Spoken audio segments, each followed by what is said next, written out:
Looking back, I don't understand it myself because I see myself as shy. But I sat down, once I switched to the business college at the University of Arizona, I found it so easy that I had free time even in class. So I started to write monologues, like I wanted to test myself, and I wrote a few George Carlin type monologues around 70, right when he was going through this new phase of what he was doing. And I worked up the nerve to drive up to a club in Phoenix where he was playing, and I'd never been in one of those clubs or anything. They didn't exist. There were no comedy clubs. And I managed to find him in the club and asked him if he would read my material. And he said, well, and he was really nice. He said, I write my own material. And I said, I assumed, which I did. And I said, but there's nobody to give me feedback. There's nobody. I remember I had a writing professor, because I went to graduate school in the writing program. And the professor said, Garry, I really don't know how to compare this to, it's very specific.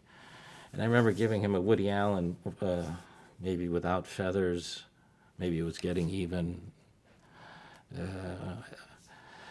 So Carlin said, I'll read your stuff, come back tomorrow night. I went back to the club the next night, and he took me backstage, and there was my material on his table. He said, I looked at everything. We sat like you and I are now. He said, I looked at everything.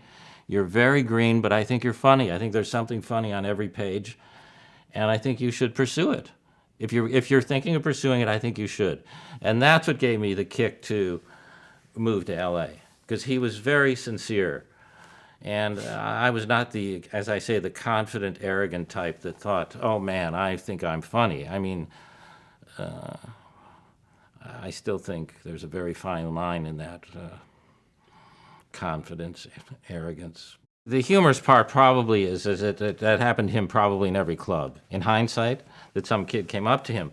However, I think he got an American Comedy Award, which was a thing that was happening about 10 or 12 years ago, and they asked me to present it to him because everybody in his group there knew that story, even though I hadn't really kept up with George, which is something I regret.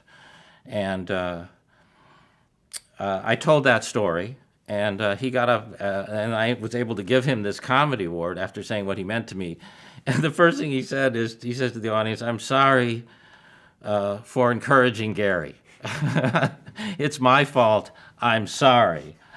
And he got such a big laugh. And then when he died, which is, as we sit here, it's about 2 years ago, I become very good friends with his daughter and her husband, and that's a great relationship. And that connection has, in the long run, been a great relationship. More with his family now than when George was here, because he was also a removed guy, and just a completely, there is a gifted, prolific man. There's a guy who's done, I don't know how many HBO specials. His last one was brilliant, and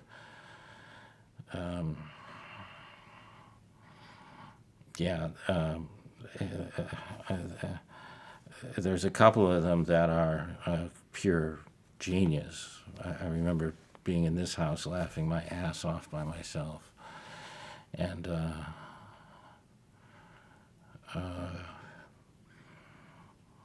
growing. I mean, that's a guy who changed his style. And good example of changing your style and growing. And my story about him helping me reflects the kind of, upon him, the kind of man he was.